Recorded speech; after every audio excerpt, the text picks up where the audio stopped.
Assalamualaikum warahmatullahi wabarakatuh. Perkenalkan, nama saya Nurnaningsi Motalu, biasa dipanggil Ningsi. Saya Fajrin Pakaya, biasa dipanggil Fajrin. Dan saya Muhammad Diva, biasa dipanggil Diva. Kami dari kelompok 7 akan membahas tentang karakteristik perkembangan sosial pada masa remaja serta implikasinya dalam dunia pendidikan. Penasaran seperti apa materi yang akan kami bahas? Untuk lebih jelasnya simak videonya sampai akhir ya. Baik, untuk yang pertama saya akan menjelaskan pengertian tentang perkembangan masa remaja dan perkembangan sosial. Berbicara tentang masa remaja, apa sih yang dimaksud dengan masa remaja itu? Nah, masa remaja itu sendiri adalah usaha untuk menemukan identitas diri, di mana usaha pencarian identitas itu banyak dilakukan dengan perilaku coba-coba, perilaku imitasi, dan juga identifikasi. Dan untuk perkembangan sosial atau sering kita kenal dengan hubungan sosial merupakan hubungan antar manusia yang saling membutuhkan, di mana hubungan sosial ini dilakukan atau dimulai dari tingkat sederhana yang didasari oleh tingkat kebutuhan manusia antar satu sama lain. Baik, pada bagian kedua saya akan menjelaskan tentang karakteristik perkembangan sosial remaja. Yang pertama, pada masa remaja, anak mulai memperhatikan dan mengenal berbagai norma pergaulan, terutama pergaulan antar sesama lawan jenis. Pergaulan antar sesama lawan jenis dipandang sangat penting, tetapi cukup sulit karena selain atau di samping untuk memikirkan norma pergaulan antar sesama remaja, terselip juga pemikiran untuk kebutuhan masa depan dalam memilih pasangan hidup. Yang kedua, pada masa remaja berkembang social cognition, yaitu kemampuan remaja untuk memahami orang lain.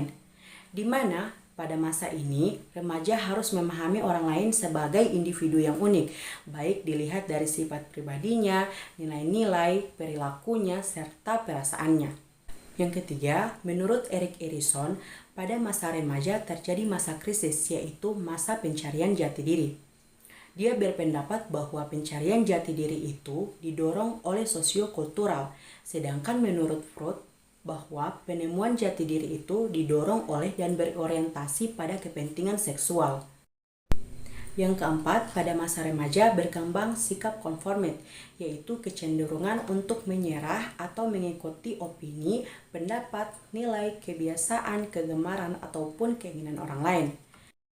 Yang kelima, kehidupan sosial remaja ditandai dengan menonjolnya fungsi intelektual dan juga emosional. Dan yang keenam, pergaulan remaja banyak diwujudkan dalam berbagai kelompok, baik itu kelompok besar maupun kelompok kecil. Baik, itulah penjelasan materi dari saya tentang pengertian perkembangan masa remaja dan perkembangan sosial dan juga karakteristik perkembangan sosial remaja. Saya Fajrin akan melanjutkan pembahasan materi yang dijelaskan tadi oleh Ningsi. Baik, berikut kita akan membahas tentang perilaku yang terjadi pada masa remaja. Terdapat beberapa ciri-ciri yang menandakan kalau kita memasuki usia remaja. Yang pertama yaitu ketertarikan pada lawan jenis. Hal ini merupakan perubahan sosial yang sangat menonjol ketika pada masa remaja. Ketertarikan terhadap lawan jenis dapat dilihat dari kegembiraan kelompok yang anggotanya terdiri dari pria dan wanita. Yang kedua, kemandirian dalam bertingkah laku sosial. Tingkah laku lainnya yang berkembang pada masa remaja ialah tingkah laku sosial yang mandiri.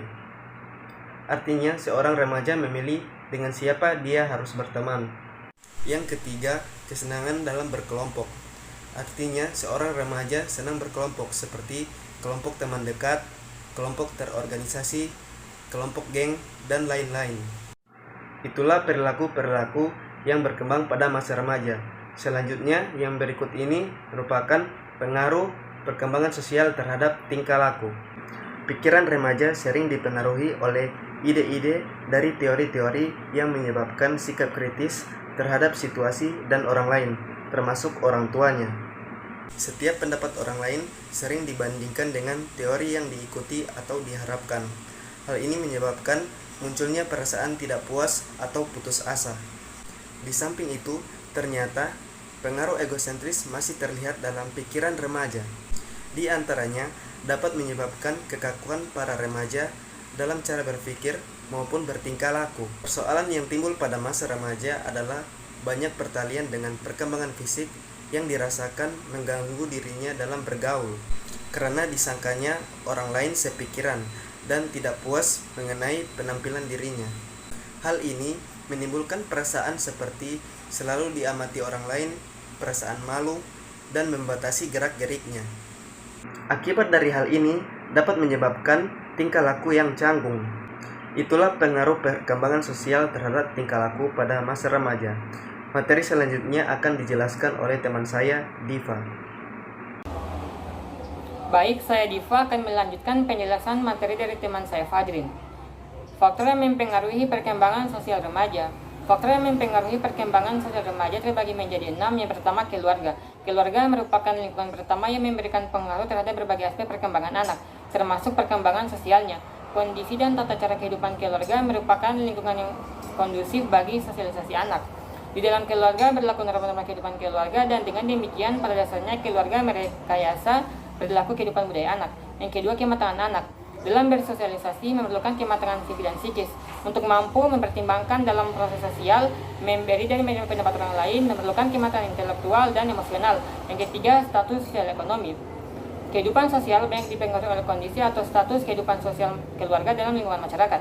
Masyarakat akan memandang anak bukan sebagai anak yang independen, tetapi akan dipandang konteksnya yang utuh dalam keluarga anak itu.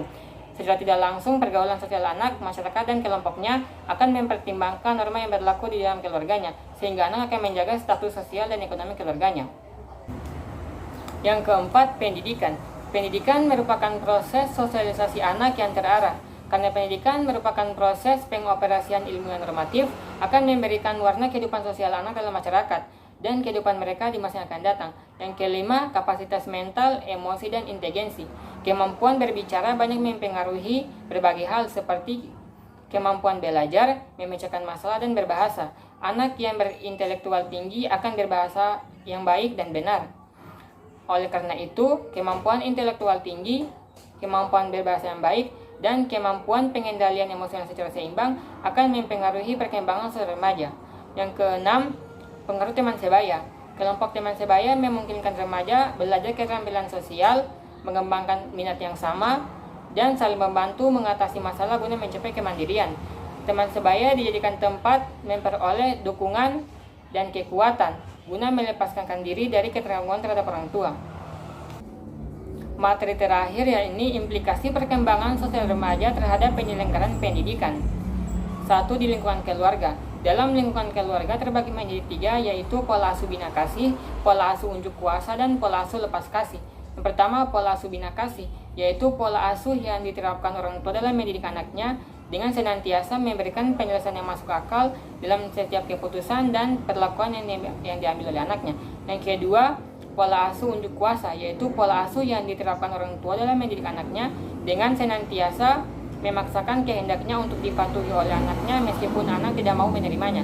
Yang ketiga, pola asuh lepas kasih, yaitu pola asuh yang diterapkan orang tua dalam mendidik anaknya dengan cara menarik sementara cinta kasihnya ketika anak tidak mau mendengarkan apa yang dikehendaki orang tua. Tetapi jika anak sudah mau melaksanakan apa yang dikehendaki orang tua, maka cinta kasihnya itu dikembalikan seperti semula. Yang kedua, di lingkungan sekolah. Dalam mengembangkan hubungan sosial remaja, guru juga harus mampu mengembangkan proses pembelajaran yang bersifat demokratis. Guru harus berupaya agar pelajaran yang diberikan cukup menarik minat anak, sebab tidak jarang anak menganggap pelajaran yang diberikan oleh guru kepadanya tidak bermanfaat. Tugas guru tidak hanya semata-mata mengajar, tetapi juga mendidik. Artinya, selain menyampaikan pelajaran sebagai upaya mentransfer pengetahuan kepada peserta didik, juga harus membina peserta didik menjadi manusia dewasa yang bertanggung jawab. Dengan demikian, perkembangan hubungan sosial remaja dapat berkembang secara maksimal. Yang terakhir, di lingkungan masyarakat. Dalam lingkungan masyarakat terbagi menjadi 2. Yang pertama, penciptaan kelompok sosial remaja perlu direncanakan untuk memberikan rangsang kepada mereka karena perilaku yang lebih bermanfaat. Yang kedua, perlu sering diadakannya kerja bakti karya untuk mempelajari remaja bersosialisasi sesamanya dan masyarakat. Sekian yang bisa saya sampaikan. Wassalamualaikum warahmatullahi wabarakatuh.